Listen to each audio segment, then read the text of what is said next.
আজকে আলোচনা করব ঈদের দিনের কিছু সুন্নাহ নিয়ে। এটা আমাদের জন্য বড় জরুরি।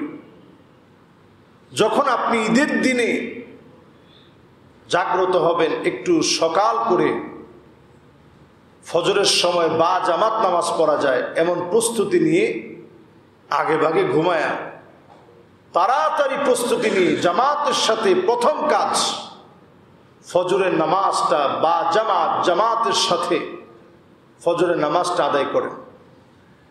দ্বিতীয় নম্বর কাজ হচ্ছে বাসায় যাওয়ার পর সুন্দর করে আপনি গোসল করেন। নবীজি সাল্লাল্লাহু আলাইহি সাল্লাম প্রতি ঈদে তিনি নিজে গোসল করতেন, পরিবারের লোকদেরকে গোসল করাতেন। আপনি নিজে সুন্দর করে গোসল করেন, বাচ্চাটাকে গোসল করান। 3 নাম্বার আপনার আমার কাজ হচ্ছে সুন্নাহ সম্মত কাজ। আপনি গোসল করার পরে সবচেয়ে সুন্দর যেই জামাটা আছে, নতুন জামার কথা বলা হয় নাই, যদি থাকে আলহামদুলিল্লাহ পরলেন, না থাকলে সবচেয়ে সুন্দর জামা, লুবসু আহসানি সিয়াব, সবচেয়ে সুন্দর জামাটা আপনি পরিধান করেন। সুন্দর জামাটা পরিধান করে এবার 4 নাম্বার কাজ হচ্ছে তাতয়িব, সুগন্ধি ব্যবহার করেন। যেই সুগন্ধি আপনার কাছে আছে সেই সুগন্ধিটা আপনি ব্যবহার করেন। 5 নাম্বার কাজ হচ্ছে আপনি আপনার নিজের সন্তানদেরকে সাজিয়ে গুছিয়ে, পারলে সেদিন খালি পেটে মসজিদের দিকে বের হবেন, কোরবানির গোশত দিয়ে খাবেন। যদি সম্ভব না হয় তাহলে কিছু খেয়ে বের হইলেন, আর যদি সম্ভব হয় তাহলে খালি পেটে বের হবেন, কোরবানির পশুর গোশত দিয়ে আপনি খানাপিনা করবেন। 6 নাম্বার কাজ হচ্ছে আমরা যখন রাস্তা দিয়ে যখন আমরা আসতে থাকবো, আল্লাহু আকবার আল্লাহু আকবার লা ইলাহা ইল্লাল্লাহ আল্লাহু আকবার ওয়া লিল্লাহিল হামদ পড়তে পড়তে আসবে। 7 নাম্বার কাজ হচ্ছে আপনার আমার জন্যে, আমরা এসে ঠিক এক রাস্তা দিয়ে আমরা হেঁটে হেঁটে আসছি। 7 নাম্বার কাজ, এক রাস্তা দিয়ে আমরা হেঁটে হেঁটে আসবো, একজন আরেকজনকে দেখে একটু সালাম বিনিময় করব। 8 নাম্বার কাজ হচ্ছে চুপচাপ এসে জায়গা নিয়ে আমরা মসজিদে বসবো। মসজিদে বসে আলোচনা হোক, আলোচনা শুনবো। মসজিদে এসে আল্লাহর সাথে নিজের সম্পর্ক কিভাবে বৃদ্ধি করা যায়, তাসবিহাতের মাধ্যমে সুবহানাল্লাহ, আলহামদুলিল্লাহ, আল্লাহু আকবার, এই তাসবিহগুলো পড়তে থাকবো। এরপরে 9 নাম্বার কাজ হচ্ছে খতিবের সঙ্গে সুন্দরভাবে 2 রাকাত 6 তাকবীরে ঈদের নামাজটা আমরা আদায় করব। 10 নাম্বার কাজ হচ্ছে আপনার আমাদের প্রত্যেকের নামাজের পরে আমরা খুতবা শুনব। কোরবানির তাড়াহুড়ায় এটা চিন্তা করব না যে খুতবা বাদ দিয়ে কোনো রকম গিয়ে গরুটা শোয়ায় ফেলি।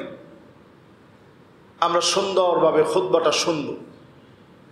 11 নাম্বার আপনার আমার কাজ হচ্ছে, যেহেতু কোরবানির ব্যস্ততা আছে, কোলাকুলি করা।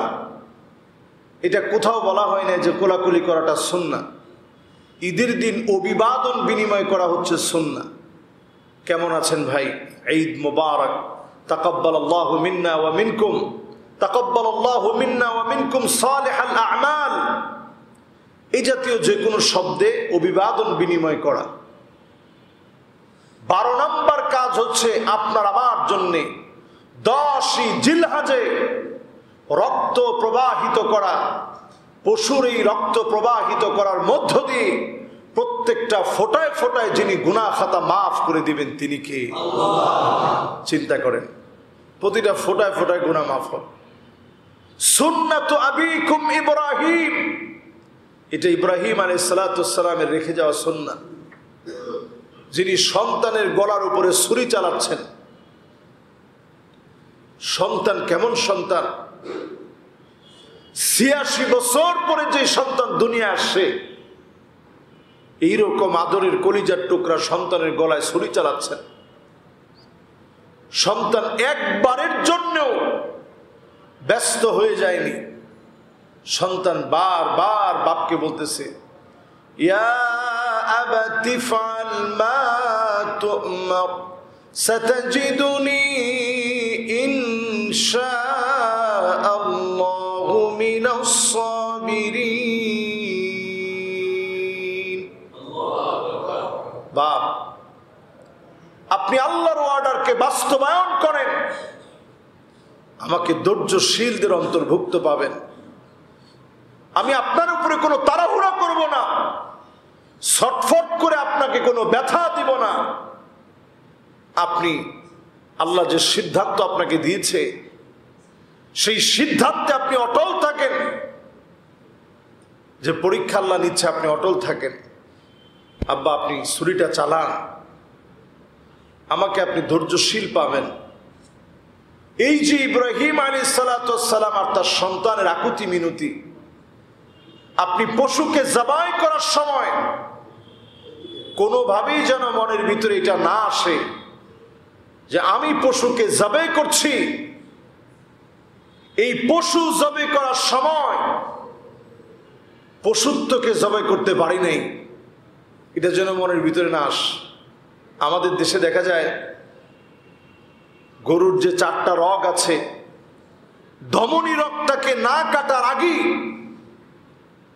আমরা কোন রকম 2টা রগ কেটে এরপরে গরুর যে স্পাইনাল কর্ড থাকে, স্পাইনাল কর্ডে সজোরে আমরা আঘাত করি, এতে করে গরুটা হার্ট অ্যাটাক করে।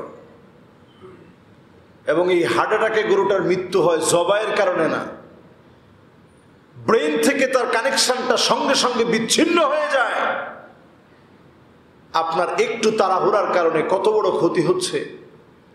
নবীজি সাল্লাল্লাহু আলাইহি সাল্লাম পশুর ক্ষেত্রেও মানবিক আচরণ করতে বলছেন। আল্লাহর হস্তে পশুর পশুত্বকে সে যেমন বিকিয়ে দিচ্ছে কোরবানি হওয়ার মধ্য দিয়ে, আমি মানুষ আমার পশুত্বকে আমি কতটুকুন কোরবানি করতে পেরেছি। 13 নম্বর কাজ হচ্ছে আপনি আমি ময়লা আবর্জনা এদিক সেদিক ফেলে কাউকে আমরা কষ্ট দিব না। আপনি আমি যদি ময়লাটা যত্রতত্র না ফেলে এই সমাজটাকে, দেশটাকে পরিষ্কার রাখার চেষ্টা করি, আরেকজন ভাইয়ের উপকারে কাজ করি, এটাও সওয়াবের কাজ হবে। প্রিয় ভাইয়েরা, 14 নম্বর কাজ হচ্ছে একটা টুকরা গোশত খাওয়ার সময় চিন্তা করবেন আপনার আমার ফিলিস্তিনের মাজলুম মুসলমানের কথা। এই চিন্তা করে যদি আপনি কোরবানি দেওয়ার পরে গোশতটুকুন খান, আপনি বিশ্বাস করেন আপনার চেতনার মধ্যে আসবে যে আল্লাহ কত ভালো রাখছে। আজকে দেখেন কতগুলো ঈদ চলে যাচ্ছে, রোজার ঈদটা চলে গেল, কোরবানির ঈদ আসছে, আমাদের এই ভাইদের ঘরে কোনো ঈদ নাই। আমাদের এই ভাইগুলো খেয়ে না খেয়ে দিনের পর দিন পার করে দিচ্ছে ফিলিস্তিনের মাজলুম মুসলমান। চেতনায় যদি আপনি কোরবানির ঈদে আত্মত্যাগের মহিমায় নিজেকে যদি উৎসর্গ করতে না পারেন, নিজে যদি চেতনার ভিতরে মাজলুম মুসলমানদের কথা জাগ্রত করতে না পারেন, একদিকে গরুর গোশত খেয়ে যদি আপনি কোকা কোলা খান, 7 আপ খান, স্প্রাইট খান, কসম আল্লাহ আপনি মুসলমানের চেতনার সাথে আপনি গাদ্দারি করলেন। ঠিক কিনা বলে? আমাদের দেশে চলমান যে বয়কট চলছে, আমি মনে করি এটি আল্লাহ রাব্বুল আলামিন তৈরি করিয়ে দিয়েছে। কারণ কোরবানি আসলেই স্বাভাবিক একদিকে গরুর গোশত খাওয়া অনেক বেশি, এরপরেই দেখা যায় একটু কোকা কোলা না খেলে, স্প্রাইট না খেলে, 7 আপ না খেলে, ফান্টা না খেলে কেমন যেন জমে ওঠে না। এ অস্বাস্থ্যকর, যার ভিতরে কোনো স্বাস্থ্য গুণাগুণ নেই। অসুস্থ হওয়ার জন্য যা যা উপকরণ দরকার, একটা মানুষের শারীরিক ক্ষতি হওয়ার জন্য যা যা উপকরণ দরকার, সব এই কোকা কোলার ভিতরে তারা দিয়ে রাখছে। তাদের দেশগুলোতে গিয়ে দেখেন তারা কি পরিমাণ খায়, আর আমাদের দেশগুলোতে এসে দেখেন আমরা কি পরিমাণ খাই। দেদারসে আমরা চালিয়ে যাচ্ছি। এই অস্বাস্থ্যকর খাদ্য, এই অস্বাস্থ্যকর পানীয় দিনের পর দিন আমাদের দেশে চলছে। আল্লাহর অশেষ মেহেরবানি, আল্লাহ মনে করিয়ে দিয়েছে, তোমরা যারা কোরবানি করবা লাখ লাখ টাকা খরচ করে, আজকে তোমার মনের ইচ্ছাকে তুমি জাগ্রত করো। ওই ইহুদিদের কোনো প্রোডাক্ট, তাদের কোনো সম্পদ, তাদের কোনো বিষম, তাদের কোনো মিশন, তাদের কোনো পানীয় মুসলমান গ্রহণ করবে না, ঠিক কিনা বলে? এই জন্য দেখেন ঠিক ঈদের আগে তারা বিজ্ঞাপন দিয়ে, এটাও কিন্তু তারা একটা ট্রেন্ডিংয়ে থাকতে চায়।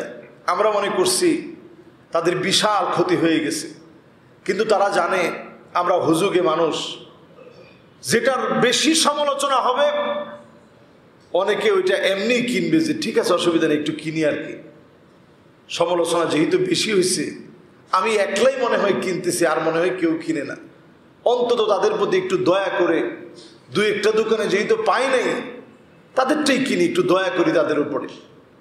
আপনি যেই টাকা দিয়ে কিনলেন, এই টাকা দিয়ে আপনি একটা ডোব কিনলেন, আপনি খুব আনন্দে আত্মচিত্তে যে ডোবটা আপনি গিললেন, আপনি একটাবার চিন্তা করে দেখেন, এটা আমার ভাইয়ের শরীরের রক্ত ঝরাবে, আমার ছোট ছোট বাচ্চার চোখ কেড়ে নিবে, তাদের অস্ত্রের কারণে বাড়িঘরগুলো দুমড়ে মুচড়ে যাবে। আপনি কেমন করে আল্লাহর আদালতে জবাব দিবেন? এজন্য এবার নিয়ত নেন, যে হালতে থাকবেন, বয়কট শুধু তাদের একটা প্রোডাক্টের নয়, তাদের সমস্ত প্রোডাক্টের ব্যাপারে। যেই দোকানে থাকবে কোক, ওই দোকান বয়কট হোক, ঠিক কিনা বলে? এরকম তাদের সকল প্রোডাক্টের ব্যাপারে আমরা যদি আমাদের ইমানি দায়িত্ব পালন করি, অন্তত আল্লাহর কাছে এই সময়টাই বলতে পারবো যে আল্লাহ, কোরবানির এই মহিমান্বিত সময়, রক্তের ফোঁটায় ফোঁটায় পশুর যে পরিমাণ লোমকূপ রয়েছে, সম পরিমাণ সওয়াব দানের এই সময়ে আমি আমার নিজের পশুত্বকে কোরবানি করেছি, ইচ্ছাগুলোকে কোরবানি করেছি। আল্লাহ, আপনার কাছে আপনাকে মহাব্বত করে ভালোবেসে সওয়াবের আশায় সব বিসর্জন দিয়েছি। যদি এরকম দিতে পারেন, মেহমান কি মনে করলো, প্রেস্টিজ মনে হয় চলে গেল, এ সব বাদ দিয়ে আল্লাহর জন্য কোরবানি হন, আল্লাহ রাহে কোরবানি হন। যারা আজকে সারা পৃথিবীতে LGBTQ কে সমর্থন করে সারা দুনিয়া ব্যাপী অফিসিয়াল ভাবে মুসলমানদের চরিত্রকে ধ্বংস করতে যাচ্ছে, এদের প্রোডাক্ট আমি আপনি গ্রহণ করি কেমনে? একটা দিনের জন্য নয়, একটা বেলার জন্য নয়, একটা মুহূর্তের জন্য আর আমরা তাদের কোনো পানীয় গ্রহণ করব না, ইনশাআল্লাহ বলেন। সম্মানিত ভাইরা, 15 নম্বর আপনার আমার কাজ হচ্ছে, এই মোবারক সময়, বরকতের সময়ে আপনি আমি আইয়ামে তাশরিকের এই দিনগুলোতে 5টা দিন 23 ওয়াক্ত সালাতে আপনি আমি নামাজের সালাম ফিরানোর পর আমরা উচ্চ আওয়াজে বলার চেষ্টা করব, আল্লাহু আকবার, আল্লাহু আকবার, লা ইলাহা ইল্লাল্লাহু আল্লাহু আকবার, আল্লাহু আকবার, ওয়ালিল্লাহিল হামদ। এইভাবে করে আমরা আমাদের আমলগুলো সাজানোর চেষ্টা করি। মুবারক বরকতের এই সময়ে এইভাবে করে আমরা আমলগুলো করি। আল্লাহ রাব্বুল আলামিনের কাছে এই সময়ের পূর্ণ বারাকা আল্লাহর কাছ থেকে আমরা চেয়ে নিই, আল্লাহর কাছ থেকে কামনা করি। নবীজি যেমন আশা রেখে দাবি করেছে, আপনি সময়টাতে আল্লাহর কাছে আশা রেখে দাবি করেন।